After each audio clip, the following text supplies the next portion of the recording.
More time. This is Diana chatting with Di. I'm about to invite a really great guy on.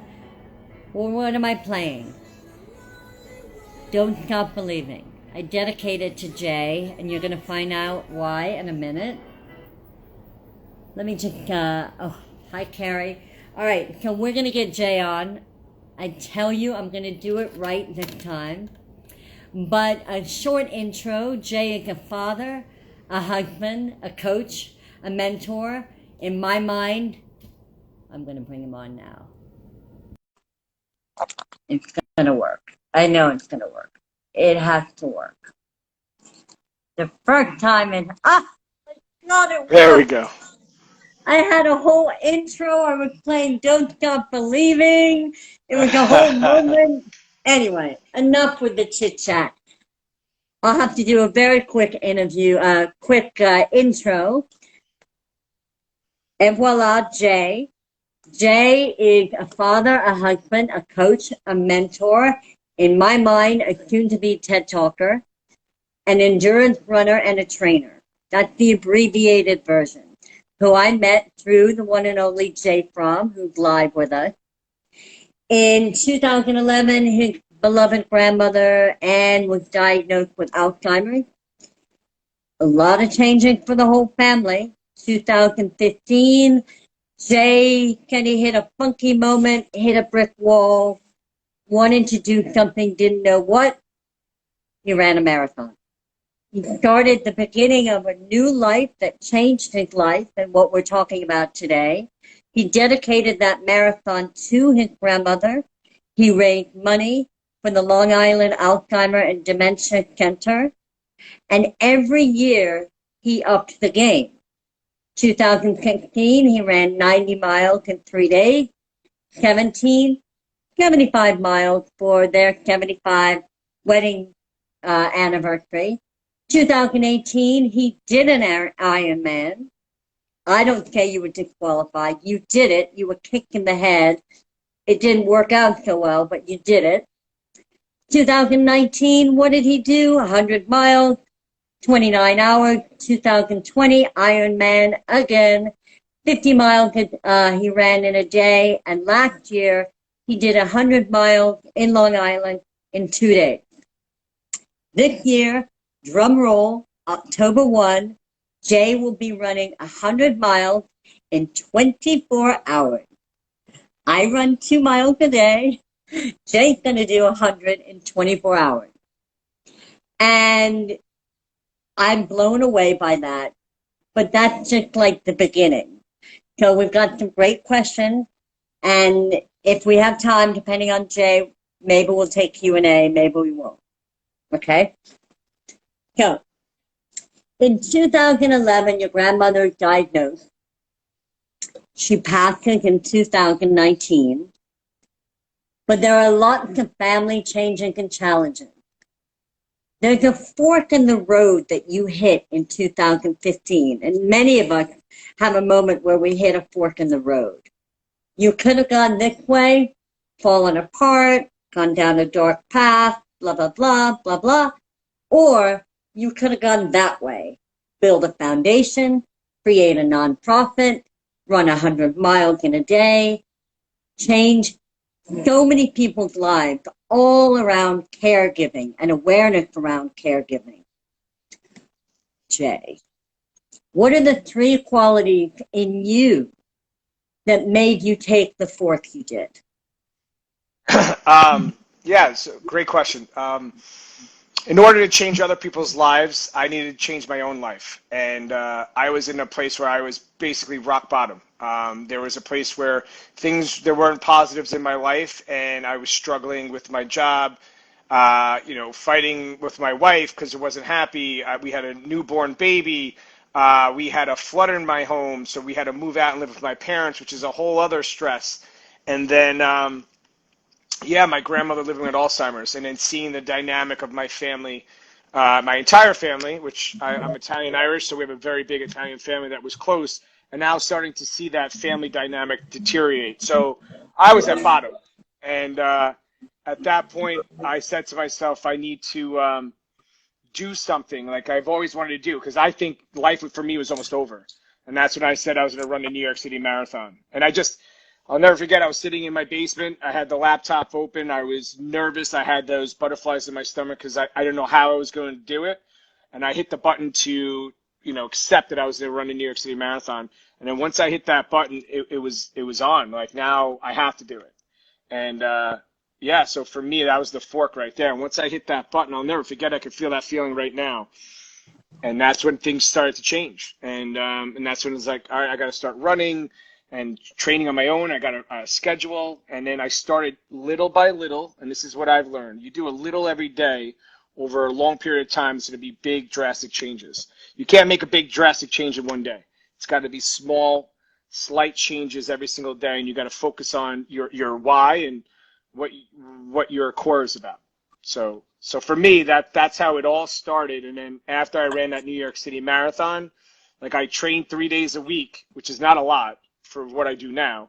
And once I trained 3 days a week, and it didn't really change my lifestyle that much at that time.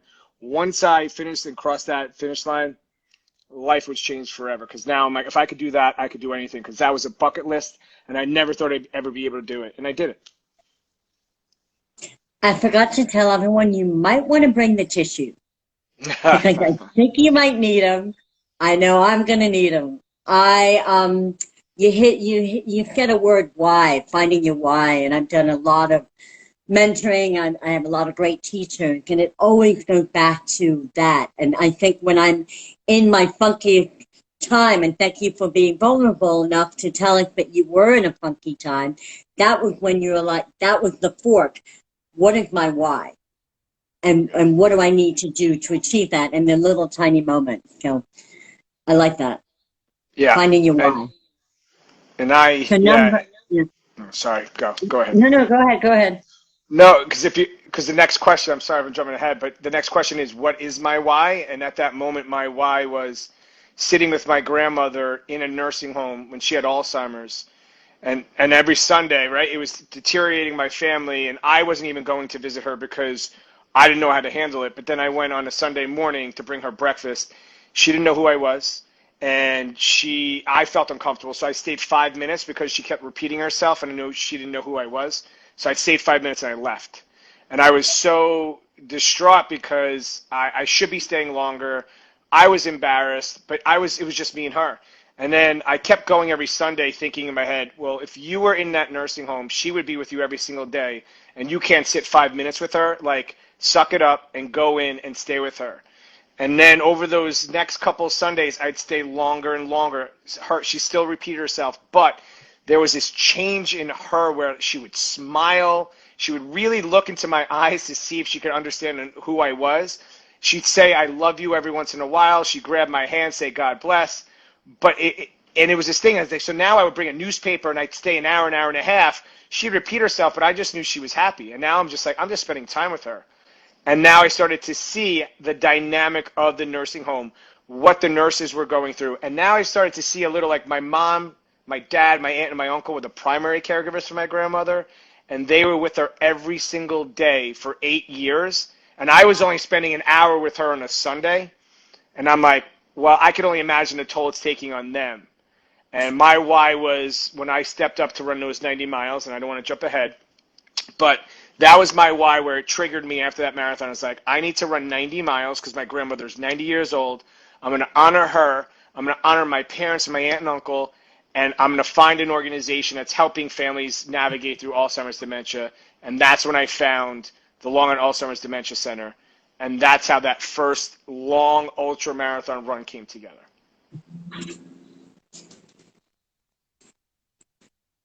Yeah.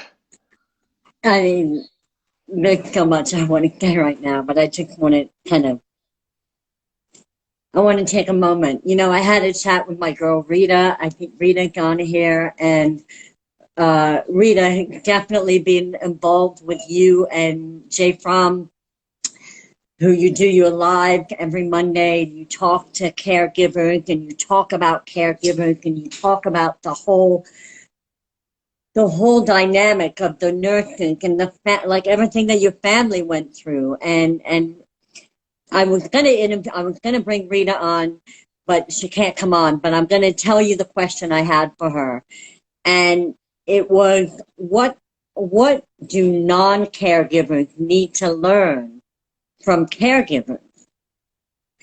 Because that, maybe like a millennial will meet someone like you and be like, well, I don't know what that means to get every day and look at your grandmother when she doesn't need know your name. Like, I don't know what that means. And I think what Rita so articulately said is about finding patience, like a lot of patience, and really being in the moment, no matter what that moment is. And I don't think there's any more level of love than that. I think that is probably the purest form of love, is that you're going to sit there every Sunday, whether she knows your name or not, and Rita's going to sit with her mother every day for 16 years, no matter what, and be there. Like, how many of us in our crazy lives do that? Yeah. Well, and it goes even, yeah, that love, right? So that's my passion as a caregiver. And so people have heroes and people, and it's all about the caregiver for me. I will put my mind, body, spirit, soul through the most grueling things and struggles to create the platform to let these caregivers know that there's someone that cares for them. And to your point, you have to have patience for the caregiver. You have to have compassion. You have to have empathy. And you just got to have an ear to listen. And these caregivers, I just sat with my grandmother. What Rita does is she's taking on the stress of nursing homes and the battle of trying to work with the nursing home, get the right, treatments or care for her mom. Then COVID hits, and that's all I kept thinking during the pandemic, the stress of their loved one being stuck in a nursing home with Alzheimer's dementia. It's a very difficult disease, and some nurses, they can't handle because they're not patient. And now as a caregiver, as a family member like Rita, she's stressed out, worrying, are the nurses taking care of my mom? Are they getting frustrated with her when it's really the disease and not her mom? And she can't be there to navigate and be the mediator between the mom and the nurses and making sure she's being taken care of. Now that stress is like a stress no other. So I'll run 100 miles on a track. I'll run 400 laps in 24 hours. But the way that these caregivers are living, they're living their life in a circle with no end for 16 years. So that's where I do all of this for all the caregivers and their struggle and their fight and their determination and their commitment is what I feed off of. And that's where I hope all the commitment, the dedication, my resilience, my perseverance is a reflection of all the caregivers and what they do for their loved ones. And what also happens is their closest people to them as a caregiver in the family starts to break apart, and then there's stresses in between the family members too. So it's a very difficult job as a caregiver. Absolutely. And that kind of leads me to my next segue. I'm just going to interject me in for a moment. It's not about me, it's about you. But so I had a father who I lost last year, who I loved more than anything in the world. And last year I told my husband, honey, I'm going to go. He lived in Spain. I'm going to go there for a month, not knowing what that meant. He had Parkinson's. He had spinal stenosis. And I knew that he was dying. And in fact, when I was going, I thought that he was on the verge of dying. And I didn't know what it meant, but I packed my bag. I've never gone anywhere for a month.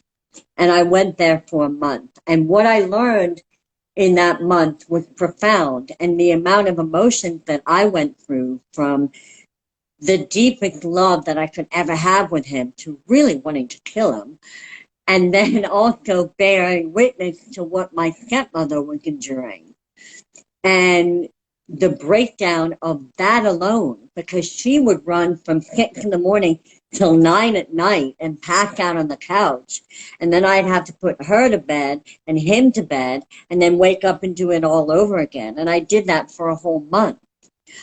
I don't regret any of that. It was probably one of the best moments in my life.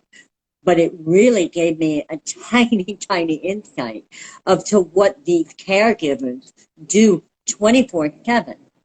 I had another good friend of mine, Herbert, who was diagnosed with prostate cancer. He was given 6 months to live. He was a coworker. He lived alone, young gay man diagnosed with prostate cancer. I said, I'll take care of you. I'll be your healthcare provider, not knowing what that meant. Every day that I went to the hospital, I thought when I came out, I'd carry the baton and someone there, everyone in the world loved him, so someone will be there to go in. No one came, Jay.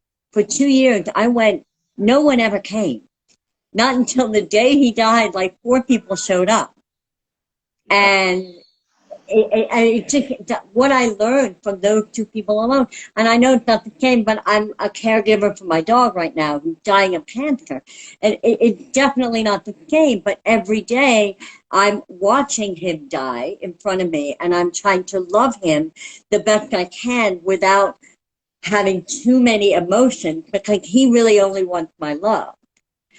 And I think that, what I realized from those 3 components is the impact that it had on me and all the people around when you're caring for people. And I think you mentioned that about your family, what your family went through, what Rita had gone through in Canada with all the dynamics of COVID and the caregivers, the nurses being on top of it and not.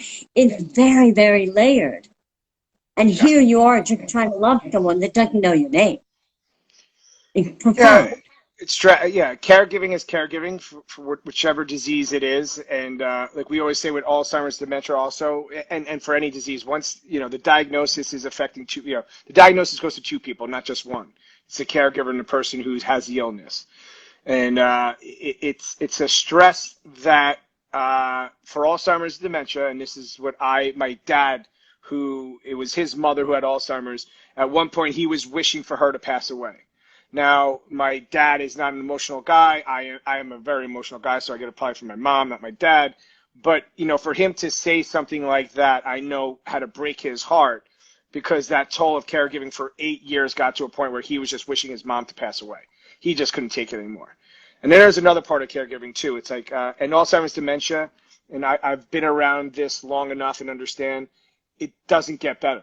And it only gets worse. And now I'm in a position where I am meeting families that are just being diagnosed, and I am trying to find a way to gently and lightly tell them that this does not get better, but there are resources and there are other people that are going through what you're going through that you should go to for support. You're going to need it, and it always starts out with, I'm never going to put them in a nursing home. And unfortunately, it's going to come to that. And the quicker you could understand, it's going to come to that, and you should start working on the right process to do it the right way for you and your family to make sure that everything's aligned.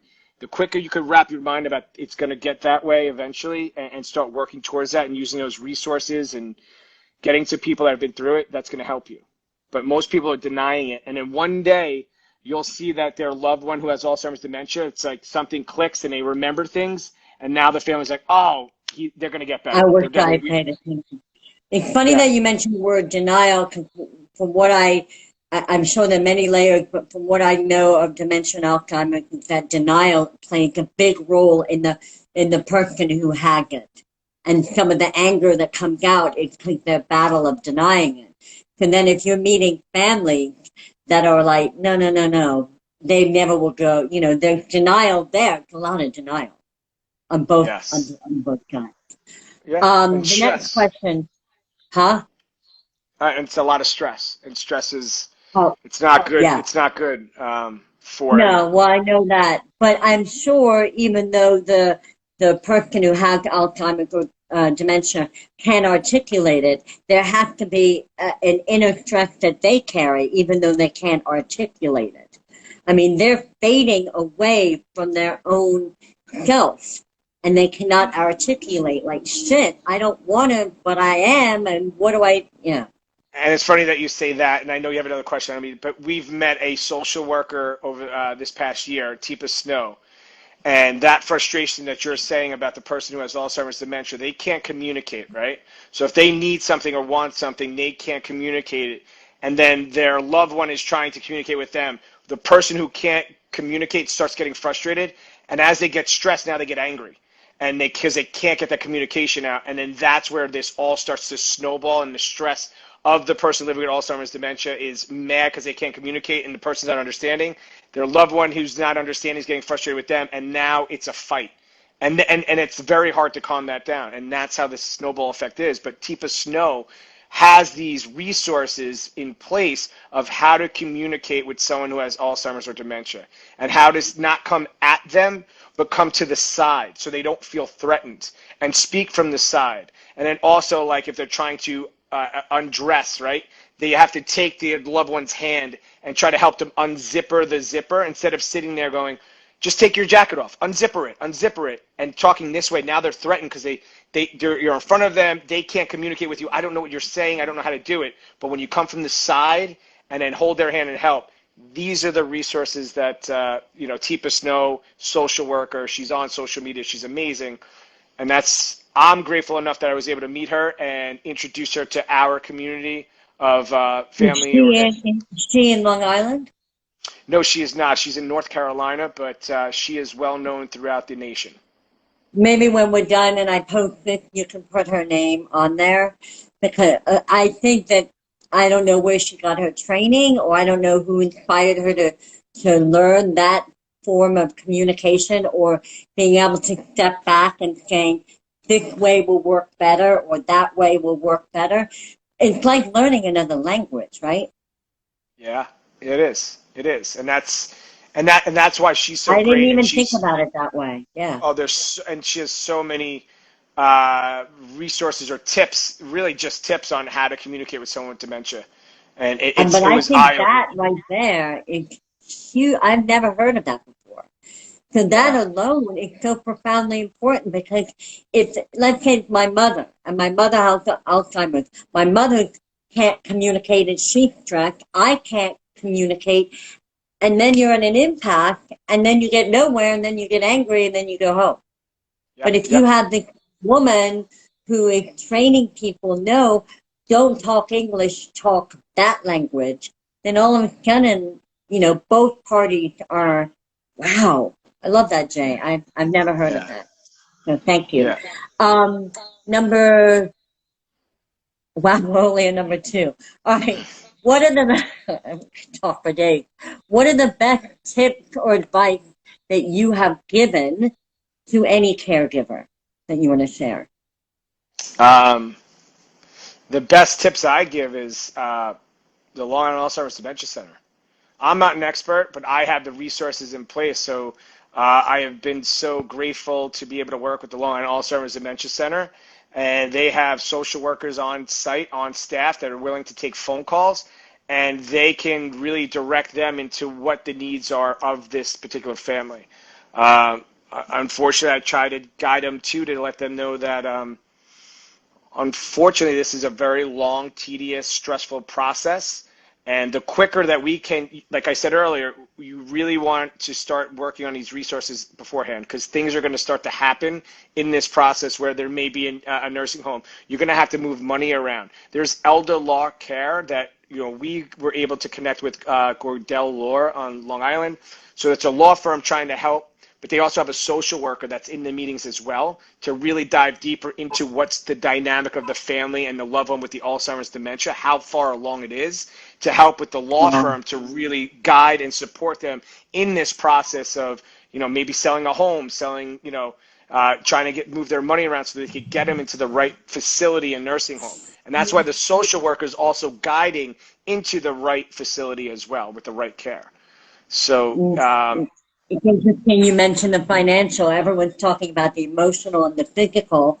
A friend of mine in my neighborhood here in New York, her father had dementia, and he's in South Carolina, and she went to check up on him. He hasn't paid rent in 2 years. The landlord was like, oh my God, I've been trying to reach you. The apartment, the financial situation is a huge burden on the family members too. It is, right? And so now, let's say that example right there. So now the landlord wants 2 years worth of rent. The child, the son, the family member pays that. Now they're really mad at their loved one for not paying that rent. They have to pay it, but they didn't realize for the last 2 years how bad it really was for the mother or father, and now they're trying to guide and help them and have to spend more money, and that frustration and anger and resentment is there. And Yeah. this is it is so difficult and such a hard disease for all involved. I hear you. Oh, okay. So we had, for anyone who doesn't know, Jay and I have been chatting, and I had notes upon notes upon notes. So there are a couple quotes Jay quotes that I wrote down. One of them was, if we can change our fears, we will change our life. Tell me more about that. So it's something like that. I say, if you chase your fears, your dreams will chase you. So I've been chasing recently, right? Whenever something was fearful for me, I would run the other way, right? You want to go away from your fears. I had a fear of running the New York City Marathon, so I didn't run it for 20 years when I had an opportunity to do it. So a new job opportunity comes up. I don't want it. I don't know what's going to happen. I could fail at it. I could be really successful at it. But now what I'm trying to do is I want to help people, and I've always had a big heart to help people, especially caregivers. Now that my grandmother and Alzheimer's, and doing these things that scare me, like putting myself out there to open a nonprofit. Well, what if it doesn't work? Well, what if the paperwork doesn't go through? Well, I got to start with action, and I got to start finding out, how do you open up a nonprofit? I wanted to start a nonprofit 6 years ago, and it was always in the back of my head. But each day I keep thinking about how it could happen, and now I feel that the paperwork's, it's not that scary. And now my dreams are starting to chase me, and now I'm starting to open up a nonprofit. I'm running 100 miles on a track, right? That's a scary thing to think about. But I'm chasing that fear of, like, all right, I may never be able to run again after that 100-mile run. Like, I have a 25% tear in my knee. But what am I doing it for? I'm doing it to honor my grandmother. I'm doing it to create a platform in my community, or our community, to help support caregivers that are struggling. Like, we're talking about that struggle and how bad that struggle is. Well, if I chase my fear of running 100 miles on a track and putting myself out there and getting on all the TV and newspapers, and if, let's say, I don't do the 100 miles, I'm going to give it everything I have, and you have to scrape me off that track, or I'll crawl to the 100 miles. But at least I'm chasing my fear, and in these dreams of me, and my dream is to help people, because I've struggled in my life, and unfortunately, I really don't believe anyone was there for me, and I had to find my own way. I want to help others who are struggling to get through their struggle, and if I could support them in their struggle and make them feel like there's hope, well, then that's my dream. But I have a fear, right? Who's going to accept me? Are they going to understand me? That's a fear that we all have. Like, you always want acceptance. Well, I don't need to be accepted. I'll be accepted by the people I'm trying to support and help. And there's going to be people, and they don't accept me right now, and that's fine, because I'm not looking to have everybody, accept me. I want the caregivers and the community that are struggling to really support me, because that's who I'm supporting. And then everything falls into place. And my dreams are, I wanted to be a professional athlete years ago when I played Division I soccer, and my dreams fell apart, unfortunately for that. And now look, now I'm training like a professional athlete. I'm doing things like a professional athlete, and I'm caring for people that are struggling. So I chased all my fears, and now in a weird, strange, unbelievable way, my dreams are absolutely chasing me, because I am training like an athlete. I am honoring the one person who loved me more than anyone in this world, who I love, my grandmother, to this day, and in people who are struggling. And I get to meet them, and they give me perspective, and I have gratitude every single day I wake up. And now my dreams are chasing me. I open up a nonprofit. These things are starting to chase me. But you got to have discipline. You have to be dedicated. You have to be committed. You have to have perseverance. These are all things that people want to put in a meme, and it's easy, but you have to live it, and you have to live it every day. You have to do it. I mean, you're building, it's pretty incredible. You may have had dreams to be a professional soccer player, but here you are in 2022, and you're building a community all around service and giving back and giving support, which is what you always wanted, and which you know is the most valuable thing for a caregiver dealing with it. They need to know that they're seen. They need to know that they're supported. And you are creating that community with your running and your fundraising and your nonprofit, all around that. I mean, it's really beautiful. It really is. I appreciate it. Yeah, Um, I appreciate it. another another J quote. Remember, people, TED Talk coming. You told me the quote. I might have written it down wrong. I kind of edited. So tell me. So, if you do easy things in life, life will be hard.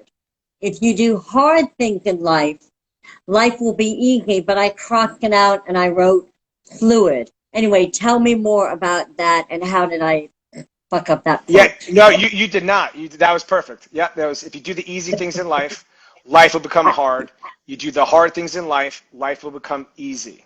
And what that means is every single day you're showing up and doing the hard things. Like, uh, unfortunately, we haven't gotten there yet, but this past week, my good friend passed away in a tragic car accident. I literally buried him on Saturday, and on Monday I ran a marathon. That was the toughest thing for me to do on Monday. It was extremely hot and humid, but part of my training to run this 100 miles is I had to run a marathon this weekend. I drove to South Jersey at 6 a.m. on Saturday morning, 3 hours to be there for the funeral, and spent most of the day there, drove 3 hours back, and just very emotional. I haven't been sleeping very well, and I'm exhausted, and I haven't been eating well.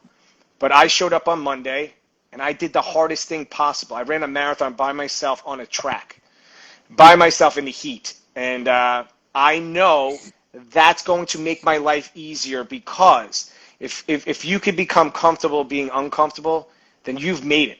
And I've done this so long that now I love being uncomfortable because that's growth. That is progress. Most of the people in the world are chasing comfort. I did it for a very long time. Like, you want to have the biggest house, you want to have the most cushiest bed, and you want to go on all these vacations, and you want everyone to see how comfortable you are. Well, that's not progress because you become miserable. But you start doing the things, and now what I also do, sorry, the hard things. Now you got me going. Now, in the winter when I run in shorts and a t-shirt. Like, I don't care if it's 5 degrees out or You 60 know what? degrees. My husband used to run in shorts, and he's from Brazil in like 20-degree weather. But he never had problems with his legs. Only his hands would get cold. So I would wear shorts and a t-shirt every single time. I wear gloves and a neck warmer. You're not. And yeah, but it's because this is why I was able to run a marathon on Monday. For the last 2 winters, this is what I did. Every run, shorts and a t-shirt. And you do it once, okay, that's great, right? But 2 times a week during the winter I run.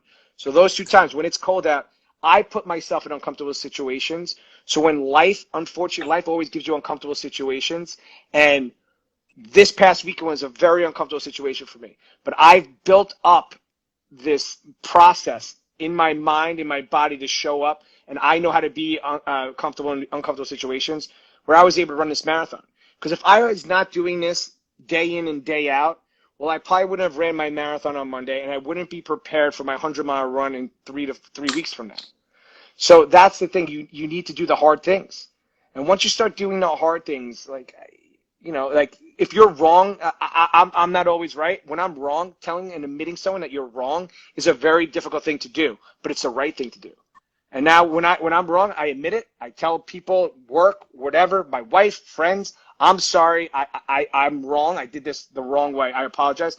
And I'm going to do my best not to do that again. That's a very hard thing to do, but it's the right thing. Now life becomes easy because that person I may have wronged, well, now guess what? They see me in a different light. I did the hard things. Now my life is going to get easier. So that's that mind frame that I have and that mindset. And that's why I was able to run 26.2. Like, I ran 4 miles on Sunday after I sorry to say it, but I buried my friend. I literally held the casket over the hole. And I ran 4 miles on Sunday. And believe me, I've been so upset. And I ran 4 miles on Sunday. I ran 26.2 miles on Sunday, and I ran 6.2 miles last night. And I think about him, and I'm making him proud. But it's the hard things. My life will be easy because of it. And I still do it, right? For 7 years, I've been doing, the hard things. And it gets a little easier to get through the hard things, but I still got to show up. I didn't want to leave my bed. I didn't want to do that run on Monday. But Yeah, much better to be in bed reading the paper and eating bonbons. But that's not the kind of guy you are. You know, two things when you mentioned being comfortable with the uncomfortable. I'm an aunt of 17, and I teach definitely my nieces. They pay attention to me, not my nephews, but I always tell them the greatest gift that you can have is learning how to be comfortable with the uncomfortable. And there's a great Buddhist monk who wrote a book about that called Pema Chodron. And really, it's probably, I know for me, when I do the best work is when I'm in the uncomfortable moment. And I don't freak out, and I'm like, okay, so here is where I am. What do I have to learn? What do I have to do? How do I have to grow? And that's how I get better. But covering myself with the covering and crying and just saying, I don't want, no, this is where I'm at. And then it'll get better, and then it'll get shitty, and then it'll get better. And that's how we become the people that we are. I mean, Yeah. anyone who knows me knows that I've had a life full of heartache, but God, I have a great life full of love and triumph and dance party and dinner party. And I mean, it's all of it. It's all of it, and I think being comfortable with the uncomfortable is great. We need a t-shirt with like your name on it, with Jay. My brother, who is a maniac and somewhat of he's an athlete and endurance junkie and mountain biker and hockey player. I mean, he's all over the place. He built a plunge, Wim Hof. Oh yeah, yes. Yeah. So I I love him. And so my brother built a plunge bath. nice, And nice. so I went to his house, and my husband laughed because I don't like any temperatures below 50 or above 80. So how am I doing in New York? Not too well. But I cry under 50 and I cry over 80. And then I deal with it. So I went to my brother's house and I'm like, plunge bath, I got to. So I was there for 3 days. I went in 8 times. The Nice. first time I went in, barely made it a minute, screamed like a motherfucker, cried like a baby. They heard me down the block, ran out. I went back in, and I went in for 2 minutes, and then 3, 4, and I think I got up to 7 minutes or 6 minutes. And what I learned is once you get through, it's kind of like running. Once you get through the 1 minute, I would just kick my feet, and I'm like, oh, I'm actually not dying. I'm okay, and I kind of like it, and I want to break my brother's record. A little bit of competitiveness in our family. And it's kind of how I am with running. I'm not running much, and I'm running very slowly. The first half mile to 3/4, I'm 59, and I haven't run for 20 years. So the first half mile is a real bitch. And I'm like, I can't do this. What am I thinking? And then I'm playing great music, and I get to the mile, and I'm like, I'm fucking crushing it. And then I hit 4 miles, and I'm like, look at what I did. So it really is being comfortable with the uncomfortable, because that's when the magic happens. Of And I course. mean, Yeah. I think you need that T-shirt, Jay. Yeah. If Everything, anyone knows uncomfortable, you do. but everything we do, it's 90% mental. Everything, everything we do. So I'm going to ask you a question. I asked permission if I could. You kind of breached, for anyone who doesn't know, Jay lost a wonderful friend tragically to a car accident. But this young man, Stephen, he had a son named Michael, and I might get the dates wrong, but I believe when Michael was 14, so I think that was 5 years ago, you took him on as someone to mentor. And he had cystic fibrosis, and he wanted to run, and he didn't think he could. And so you took him on as a coach and a mentor.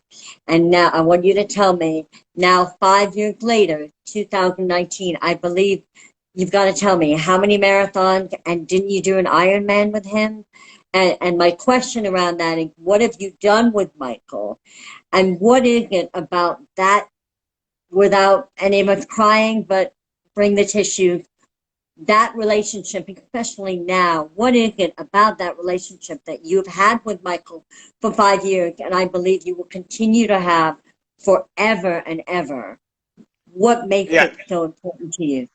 All right. So first we have to understand how we got connected, and then what the relationship we built since we first met. So 2016, I ran 90 miles over 3 days, raised $37,000 that year for the Long Island Alzheimer's Dementia Center. I'm in medical pharmaceutical sales. Talking about a TED Talk, I mean, they felt that this was something inspiring for the rest of the sales force to hear about what I did in the community and what it takes to complete something like this. So at this meeting, I spoke in front of the entire sales organization. A colleague of mine in the audience said that our Jen Caruso, who's the sales ops director, her son is 14. He has cystic fibrosis, and he's now running the New York City half marathon, 13.1 miles at 14. You should reach out to Jen. Next day, I called up Jen. I said, Jen, I know nothing about cystic fibrosis, but I know a lot about running. I'd love to help Michael.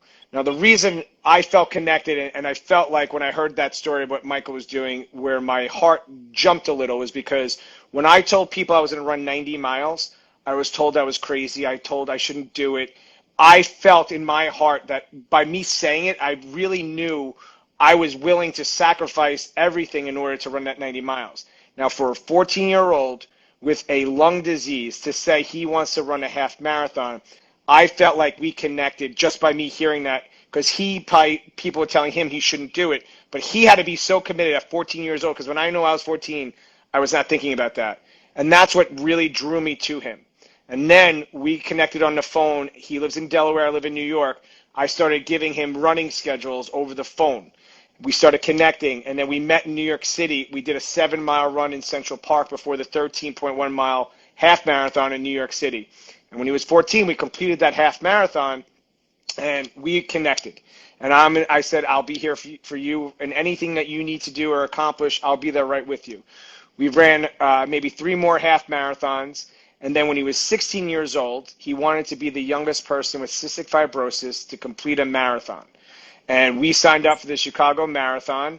And at 16 years old, Michael completed the Chicago Marathon with cystic fibrosis. Now, cystic fibrosis is a lung disorder where his lungs cannot keep the bacteria out. So he needs to take 40 to 60 pills a day, and he wears a vest over his chest that shakes up the fluid in his lungs, and it gets the bacteria out. Now, he does that twice a day, takes 40 pills a day when he's feeling okay.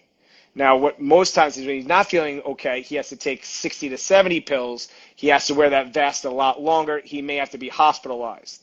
Now, Michael, at 14 years old, the doctor told him that he's either going to die a very slow, painful death, or it's going to be an extremely painful, rapid death. So at 14, that's what he was told, and that's why he stepped up. Now, we've built this relationship where I have perspective now because of my relationship with Michael, and I have nothing to complain about. I don't take 40 to 60 pills a day. When I run, it's not like I'm breathing through a straw. That's how difficult it is for him, and how he fights for life and how he appreciates every breath he has and every day he has gives me perspective. And when I'm struggling, it's no struggle that Michael hasn't already had. His first birthday party with kids or friends was when he was 6 years old, or I think 7 years old, because he was always in the hospital on his birthday up until he was 7 years old.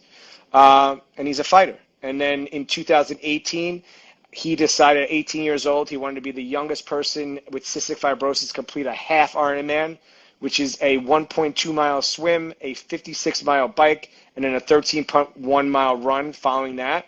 We completed that in 2018. And and this year, and unfortunately now, our relationship is stronger than ever. We have a bond like you would not believe. In 2019, I decided to run 100 miles on a track. And I've always been there for Michael. He's always been there for me. But on this particular night, running 100 miles on a track is very difficult. And in the middle, he was there all day, and then he went back to his hotel early to do his treatments and eat. And at 12:30 in the morning, when I was at my most difficult moment, and I was by myself, he had come and made sure to be there at 12:30 in the morning with me. And I didn't ask him to do it, but he knew to do it. And then Michael ran from 12:30 in the morning to 6 a.m. with me to be there for me when I was struggling. And that was the And second how, marathon how he had. old was he then? He was 16 years old, and his dad was there at 12:30 as well, supporting me and Michael. And yeah, so that's the bond that we have. And then unfortunately, his dad is the one who just got into a tragic car accident about 10 days ago and died. So our hearts are extremely heavy. We're really sad, and but I have moments with Michael's dad and with Michael that we'll have forever. And I'm just lucky I was able to have those moments with his dad. And I pray for Michael every single day because he's hurting a lot right now. But he's going to get through it because he is strong. He has perspective. At the funeral, he stood by his dad's casket the whole time, meeting people, hugging them. He texted me every day, knowing that his dad was a very good friend of mine, asking me how I'm doing.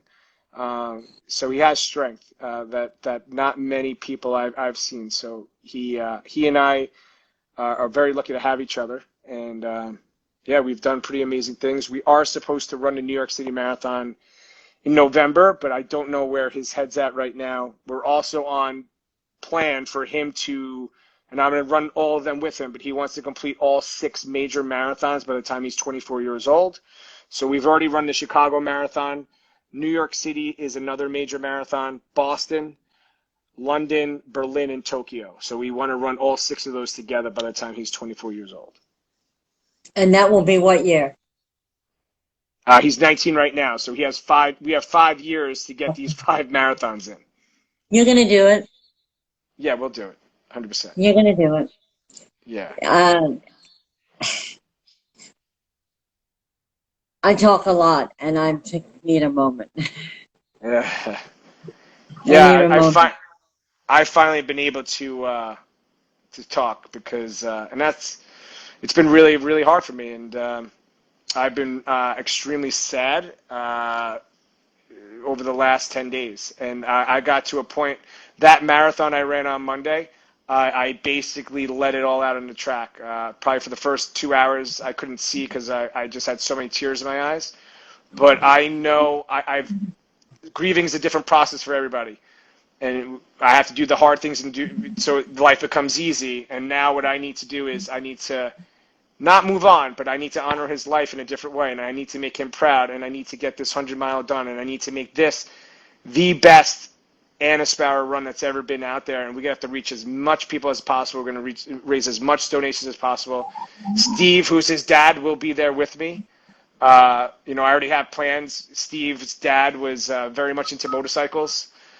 He didn't have his accident on a motorcycle, but I have a friend, so we're going to have a motorcycle at the track. This hat that I am wearing, he loves because there's a rhino on it, and rhinos don't back up. They move forward in difficult times. They never back up. This will be on the bike. I have a portrait of a rhino that will be there. I have the portrait that his dad actually made for me after I ran the 100 miles last year. That's going to be there. And I know he's going to be there with me. So I have to honor his life. I have to make him proud. And I'll have some sad days, but I also have to be strong for Michael, too, in this very difficult time for all of us. I think you get it perfectly. Grief is very layered. Grief is very private. And everyone does it differently. I think that you also mentioned on your IG Live, which you do every Monday with Jay Fromm, that Steve is probably somewhere on your shoulder saying, okay, enough. We got things to do. And I think you can hold both. I think you can hold a heavy heart, which we all have held. And you also can hold strength and determination to fulfill a lifelong dream, which you have. And I think this year will be a very different year for you. The 7th annual. I think Jay Fromm is like a numbers girl. So I don't know, is Kevin like a lucky number or? 6 is hers, 7 is mine. Okay, she got a whole number thing, but I think Kevin, lucky Kevin, anyway. Kevin is a good number. In my heart, when you told me that he died, I I, my heart breaks for you and your family and his family, and especially this young Michael, who's such a remarkable young man. Um, but I also believe something much bigger than any of us imagine is going to happen. I think you are going to raise the money that you need to. I think you and Jen are going to have your nonprofit, and your nonprofit is going to do incredible things to help caregivers around the world.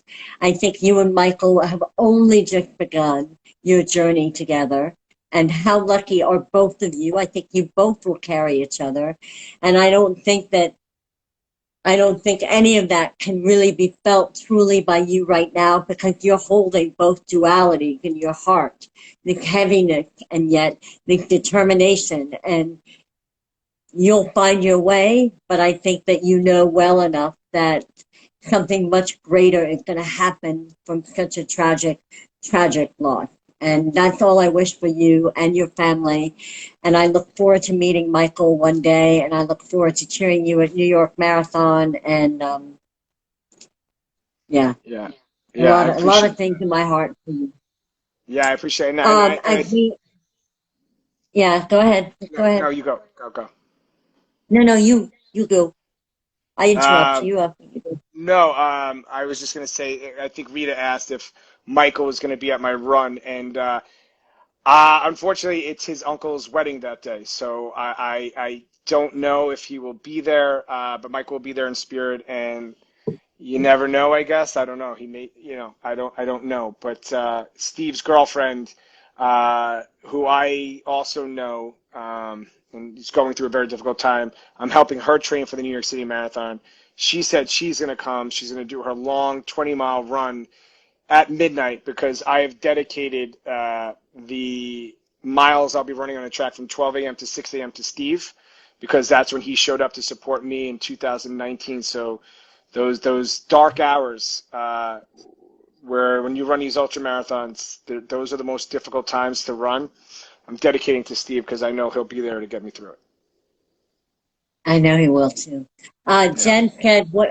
Tell everyone what the story is behind Lucky."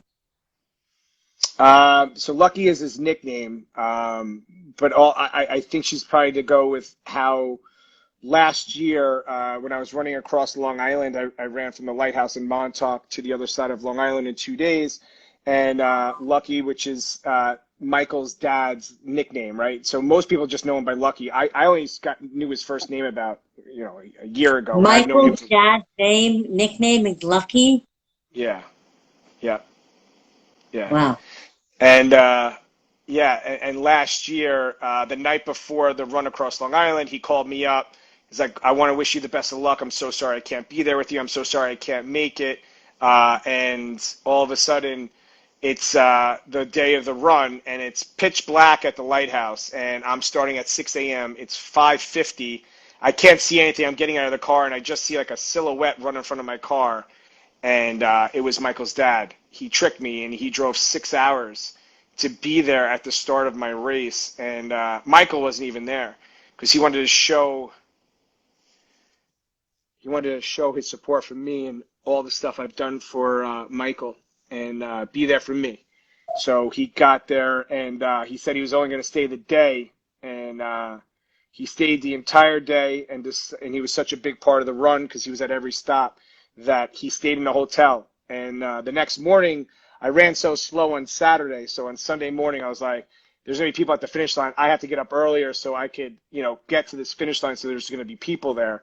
And I decided to get up an hour earlier and start an hour earlier on the run. And it was very anticlimactic. I'm in the middle of nowhere on Long Island. It's pitch black, 5 a.m. Sunday morning. My cousin's in my car, like he's my support, if you will. And I'm just gonna hit my watch and start running. And at 4:55, I see two silhouettes of people running across the dark main road. And again, it was Steve and his girlfriend Gia, saying, "We just want to see you off." And I'm like, "Dude, just go lay in bed. Why are you here?" And he's like, "No." He gave me a big hug, and he stayed the whole second day. He was a major part of the run. And then from that run, I gotta show this. Oh. And then from that run, he was a big part of it. And 3 weeks later, he wanted to surprise me with a gift, and he had this portrait made which is the lighthouse. And if you could see Oh, that with you person, kneeling. Yeah, and that that's was you. that's me when I knelt, and that's some waves and the sun because it was hot. But he had this thinking of me, and this is probably the greatest gift I've ever received. And yeah, so It it's gonna needs be to great. be, I mentioned it, it needs to be incorporated in your letterhead or your logo or somehow that needs to be part of what you and Jen are creating, I believe. Oh I yeah, really yeah, do. yeah. So And yeah, I think that Jen mentioned it. It's lucky, Kevin. I don't think you quite know. October 1 is right around the corner. I know you have a lot of work to do. I'm not running 100 miles in a day. You are. But I think I'm getting chilled. And I really think this is going to be much bigger than you imagine. And I think yeah, he will be the reason. You are obviously the reason you're running. But I think he will be the reason. I oh, for really, sure. really do. And Yeah. yeah, yeah. I mean, and then when something like this happens, you go through text messages of communication you've had with someone that you really have a special relationship with, and yeah, one of the things he said is just like, I love spending time with you, and I don't get that too often, so yeah, it's gonna be special, and with him and my grandmother looking over me, it's gonna be a really special day and 2 days. So I know it's gonna be amazing because I've been grateful enough to have moments over the last 7, 8 years that have been like hair raising and just goosebump moments, and that's what I keep chasing as well. So not only do I chase my fears, but I keep chasing the moments that I'm gonna have at the 100 mile run, and Steve's gonna be there and my grandmother. So yeah, I do have to say before I do my final question is that, you know, I think I said to you when I was talking to you, I'm like, you're incredible, you're incredible. And you're like, no, I'm just, you said something about I'm an ordinary person doing extraordinary things. But I think just for a minute, I need to tell you that I want to articulate the best way I can. We're born and we have a life to create. And we have many forks in the road and many paths and many choices that we can make. And sometimes when we end our chapter in this moment, we've done okay. With family, work, whatever. I think the choices that you have made, surrounded by the people that love you and that you love, is so profound. From your determination to your drive to your unbelievably beautiful heart to your compassion and your willingness to be vulnerable. For a man, trust me, all the women, can I have an amen? Men are not good at vulnerability. Not. I mean, not good at crying live. And yet you're willing to go to all those layers of uncomfortable and realness and honesty and truth and grit. And yet, with all of the phenomenal qualities you have, what you're providing for so many people that don't have an ear, that aren't even seen, you are seeing these caregivers, and you are seeing the readers of the world, and the people in the world who fight every day to love someone who doesn't know their name. And you're doing that because you have this incredible heart, and you know from your love of your grandmother what it means.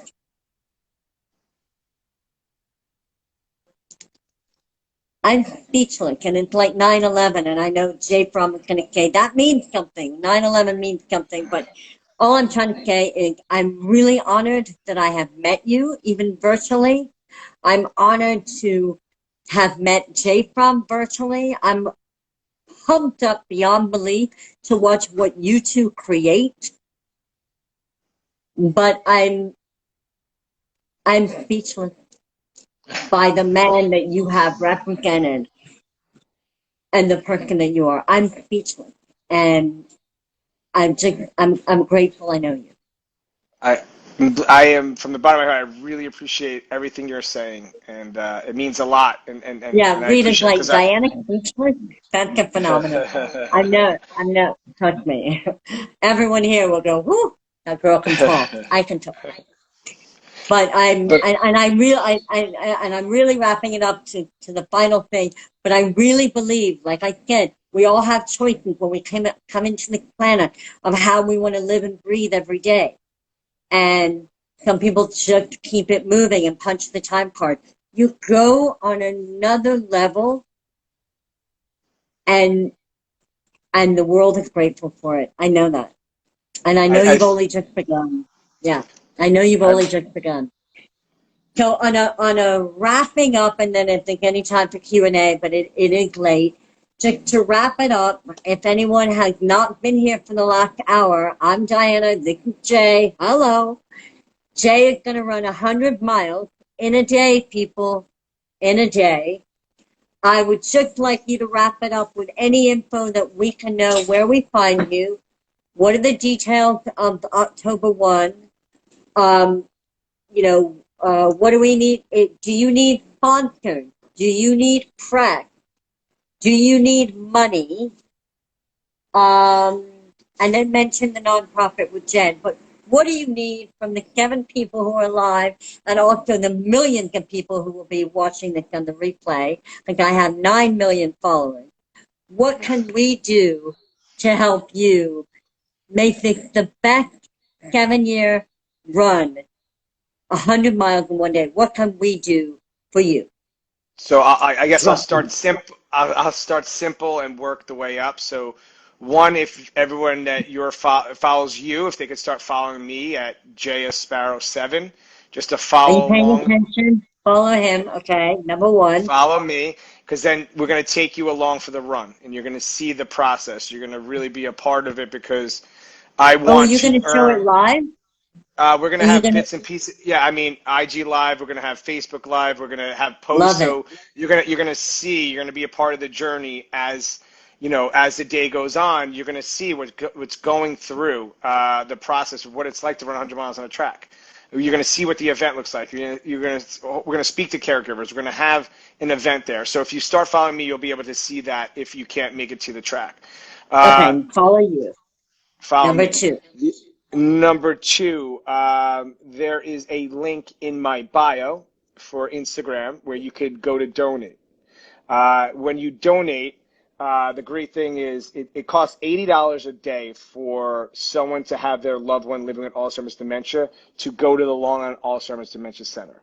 So $80 is a key number here.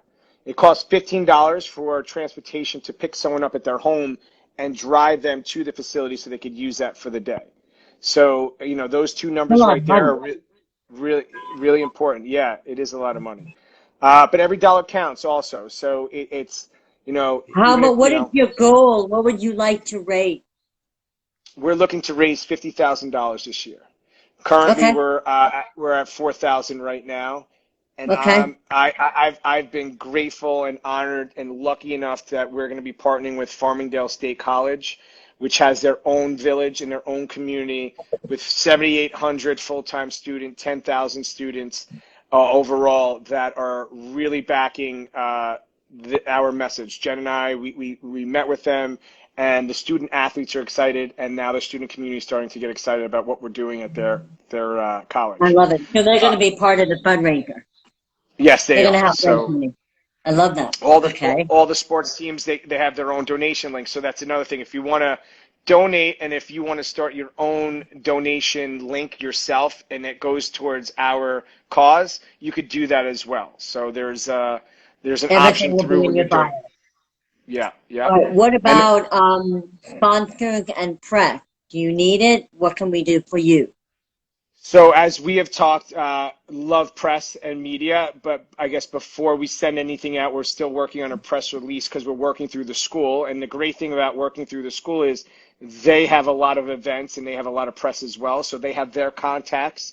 I've been doing this long enough where the press, it's hit or miss sometimes. So let's just say we both have, NBC News 4 Bruce Beck that we're both going to reach out to about the same message. We both reach out two different times, it's gonna not be good. So, Yeah. so we're trying to figure out what their media contacts are so we could fill in the holes with other media outlets. So if anyone has media outlets, they want more information about our story, then please reach out to me, and I'd love to Okay. connect with media for sure. Okay. What about sponsoring? I have one in Sponsor. mind too. Yeah. Yes, we love sponsorship. We are currently having T-shirts made. So some of the sponsors, we already have their logos being put on the T-shirt. But what we would love to do too, if you want to sponsor, I will make posts. I will do something during the run to promote your business. We can make a sign and have it at the track, just on a stand or up against the stands, or we'll just put like your sign along the track so everyone can see it. I'll talk about your business if you want to be a sponsor. We'll connect. I'll promote your business if you help promote this run, because the biggest thing that we really want here is money is amazing. We love money, but we need to raise awareness to those caregivers that are sitting alone at home and feel hopeless and they don't feel anyone understands them. If the more we get this out there that some crazy guy's running 400 laps in 24 hours on a track for caregivers, and it sparks something in them where they feel comfortable to reach out, we've done our job. And then we could, help them with resources so they're not alone. That's the big key, is just getting this message out to as many people as possible so that they all know someone that's a caregiver and we could start supporting them. Resources for the next generation through awareness. So really, awareness is a big part of your platform. Really getting awareness for the caregivers, for what they need, giving them the support. Tell me a little bit about this nonprofit that I know you're in the Yes. middle or the tail end. I have a girlfriend who started a nonprofit. The pandemic has definitely made everything a lot more laborious and time consuming. It took her a year. So tell me, what is your nonprofit? What's the name? What do you want to achieve with it? And where are you at? Where are you at with it? Yeah. Yep. So for the last 6 years, I was raising money for the Long and Alzheimer's Dementia Center. Everything I did, the money goes there. And I've always had this thing in my heart after I did the first run where I wanted a nonprofit in my grandmother's name. What it looked like, what it would be, I did not know. And that's why time and patience is the greatest thing that we have. And once we can start to understand patience and become comfortable with patience, things will work out the way it should. And then over the next 5 years, when I had that vision, well, now is the right time to create this nonprofit, which will be called the Asparro Project. We filed paperwork in January with New York State. It got approved. Then we filed with the IRS so that this could be tax deductible. And now we are working on logos. I didn't think this was going to happen as fast as it did. I will be the executive director. Jen is the secretary. My dad's the vice president. So the three of us are on the board. And we're working this nonprofit. And what this nonprofit will do is we're going to raise money, and what we would like to see happen is we would like to have, and we're working on the process of what this form would look like, but we want someone to nominate a caregiver who is struggling to pay their bills because they're taking care of their loved one. And Mm-hmm. if they're nominated and we go through the right evaluation, we want to pay their mortgage, we want to pay their car bill, we want to pay their water bill, whatever it is, to really support and have direct impact on a caregiver's life who's struggling. And at the same time, moving forward, we'll have money that we will still continue to support the Long Island Alzheimer's Dementia Center. I just did not want to confuse anyone this year about where money was going, and so we're doing Right. everything this year for the run to go to the Long Island Alzheimer's Dementia Center, and then next year it will be the Asparro Project, and I'm totally Okay. fine with that, and that's And amazing. is that, do you want to do it globally, locally? Yeah, so The the want is caregiver, would it always, be yeah. it will You be want to do it anywhere, right? globally. Yeah, so I'm all about helping people, whether they're my neighbor or if they're in Canada, California. If we have a connection, if there's the opportunity to support them through this nonprofit, yeah, we could do it globally, because what we found through social media is that we could connect with people all over the world and really become family. And Jen and I have had that ability in this short time frame of doing the IG live. So yeah, we'll definitely go global. Well, you are. You will. I mean, you definitely will. And I think that what you, for anyone who doesn't know, Jen and Jen and Jay, have an IG live every Monday. I mean, you even did it Labor Day. Oh yeah, yeah. I mean, you We do try it to. every Monday. We, yeah, vacations. I mean, And sometimes. beautiful little Romy makes an appearance, and I love that she joins in. But I don't think I've seen your children on the live, but definitely Jen's children are definitely part of the show. And so for anyone who doesn't know, Kathleen Asparro, is that a My relative of mom. yours? That is my mom. Oh, That hi, is. Yeah. Mom. Yeah. Oh, Mom, I love your son. Oh my God. You'll have to, she just came on now. Mom, you're a little late. Anyway, Mom, you can watch this on the replay. It's a phenomenal interview. I am in awe of your son. I think a lot of people are. Hi, Kathy. Kathy, your mom. Very Yes. cute. But anyway, in a nutshell, I am forever grateful to you for your time. I know it's quite a long one, and we had technical glitches on my end in the beginning. I look forward to cheerleading you any way that I can, promoting you any way I can. If you want to do Facebook Live, you let me know because you're the one with the limited time. And any way that I can help you and I can tell any of my friends that can help you, whether it's, fundraising, awareness, communication.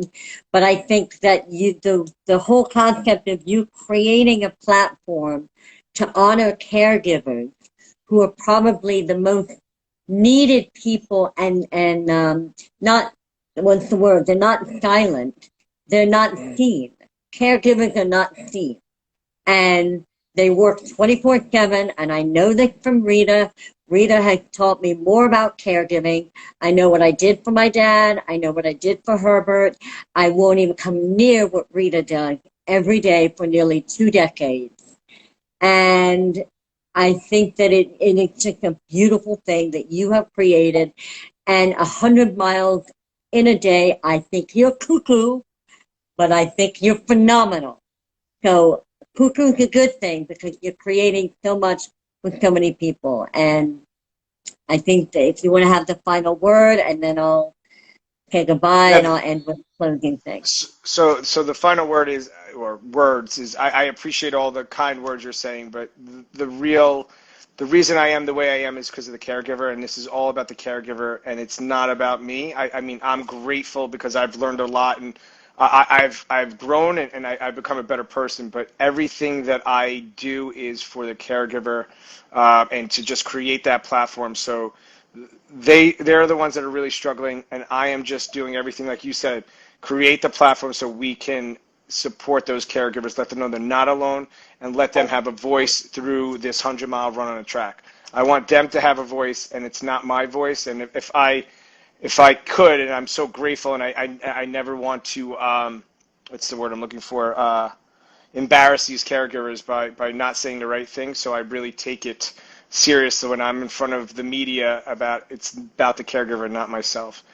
And any support that I could get from you is to use this platform to reach more caregivers that are struggling, because there are people truly struggling, crying every day, and don't know where to go, and they just feel lost and they feel alone, and that's what I'm trying to make sure they don't feel alone. I just have to add something. I saw a couple of comments. Do you know who the chef Jose Andres is? Do you know him? Do you Uh, know? I So do not. I'm a chef, and he is a world-renowned chef from Spain, and he created a foundation called World Central Kitchen, and he started it in Haiti in 2010 with the earthquake. And as a chef, he knew I can provide food for people who need it. So every tragedy around the world, he's in Ukraine right now, he will take his team and he will find a way with the local people to create food and provide food for people that are going through earthquake, Ukraine war, anything. And he has a podcast now. And one of the things that really kept ringing in my mind was how incredible incredibly humble he was. And I think the greatest people in philanthropy and fundraising and service, like Gandhi, like Jose Andres, even like Oprah, and you, it's not a bad foursome to be part of, they're humble. No, no, no, Jay, I mean it. They're completely humble. The spotlight is not on them. It's on who they are providing for and who they are honoring. So this chef that I mentioned, he doesn't want to, oh my God, you're great. No, he actually hates that. He wants to honor the people in Ukraine. The mothers and the fathers are just trying to survive in a war that shouldn't happen. And he can provide them a loaf of bread and a warm meal. So he's doing that. You are providing your body by running, because you know how to run, and raising money so that you can shine a light on caregivers that really need a lot more light. That is beautiful. And that is the definition of philanthropy. And that is the definition of humility. And it's one of the finest qualities, I believe, in a human being. I appreciate that. Drop the mic. That's what this is about. Drop the mic. That's it. I mean, that's it. Bada bing, bada That is bang, it. right? All right, 2 hours Yes. later, I think we should go, right? Mom, I love your boy. All right, anyone, final question? Anyone? I think I got a troll. Oh my God, I think I got a troll. I've never had a troll. Anyway, isn't there a troll in there? Someone. Anyway, any final question? Jen, Rita, Carrie, Mom? You got 2 minutes for a final question. Then I got to let Jay rest up so we can run 90 miles tomorrow. What are you running tomorrow? No, so with the marathon, it was my biggest run on Monday, the 6.2 mile run last night. So now it's all tapering. It's about getting my body, my mind, everything healthy. With some short runs, I might run in the pool tomorrow. So Okay. that's really it. Yeah. So it's just right. maintain. Well, I am so grateful for your time. Remember, after I post this, if you could write the name of that social worker, the one that you mentioned, beginning with T, and please make sure. Yeah, I'm gonna post it. What time? What time is the on October 1st at Farmingdale? I'll put it in there. Farmingdale College. What time? 10 a.m. Start 10 a.m. on that Saturday. And Okay. someone just asked, Jen and I have the IG Live Monday at 8:30 p.m. Yeah, Monday 8:30. All right. You need to get rest. I need to Thank play you. my final song. Thank you, thank you, thank you. I You appreciate it. Thank you crushed so it. much. I Thank you appreciate so you. much. I appreciate you as well, and thank you for your time. Thanks so much. Over and out. Oh yeah, that's Jeez, the Jason. yeah, this. So everyone always asks if they do. This means Wait, that every time with the thumb? that it's just the thumb in this. This is just compassion. This is love. Every time I do this, every time you see me in a picture, this is me just sending empathy, compassion, and love to people. I love that. All right, we got to get that on a t-shirt. A lot of t-shirts to be made. All right. I like hats too. All right. Oh, I love hats. All right, let's get going. We got merch. All right. Wait, I got to work on that. All right. All right. All right. Was that incredible? And look at my t-shirt. Share your shine for all the booth babies out there. Merch, maybe. Merch. Jen. Wow. Anyway, for any of you that are still here, if you don't know me, you know me now. But more importantly, you know Jay. I really held back from crying. I really could have been bawling my eyes out, but I wanted to kind of. Barbara Walters killed it. No, I'm only kidding. Anyway, I appreciate any of you that are still here. Rita, I would have loved to have you join, but next time we'll get you on. And it's just a really, really important time to recognize that you can actually do the uncomfortable. You can be comfortable with the uncomfortable. And that's when the magic really happens. That's when you get through those horrible, yucky quicksand moments of fear, and you start diving into why you're here on this planet and what you're meant to do. And I think we found out tonight what Jay is meant to do. He's meant to run, run, run, like Tom Hanks. What was that movie? Not Water for Chocolate. Name that movie, Tom Hanks. I'm gonna run. Bubba Gum, Shrimp. Come on, Forrest Gump. He's going to be like Forrest Gump, and he's going to run around the whole world because he can. He's endurance. Thank you. He's an endurance runner, so he's going to use his body to do what he can do, and he's going to raise awareness and money, but mainly awareness for caregivers that never get the attention on them. And how beautiful is that? So on that final note, thank you all for being here. We are going to end with the highlight of what I tried to begin with, but I had a little bit of a glitch. So we are going to end with, now I might have to cry. Don't stop believing. Don't stop believing in the hard things in life, because they will get you the richness in life. They will get you to what you really, really want to do. Don't stop believing. Journey wrote a great song back in the day. I think it was 1980 or 85. Don't stop believing in your dreams. Push away your fears and make crazy shit happen. How about that? All right. Let me move it forward.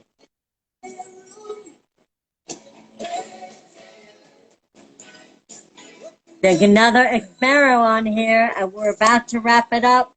So, hey to Jay's family. Oh my God, I think you're his wife. Asparro, I think you're his wife. Anyway, there's a great interview here. I appreciate you being here. Like Journey said, don't stop believing. Do the hard things in life, because that's when the magic happens. This is the longest IG live I've ever done. It was probably one of the best ones I've ever done. I'm honored to know Jay, and I hope that you all follow him and raise lots of money and get ready for October 1. It's going to be a day that we all remember. Anyway, I thank you. I love you. Got to do the J thing, right? That's the J. I can't do it like him. I do my thing. Anyway, love you. Thank you for being here. Over and out.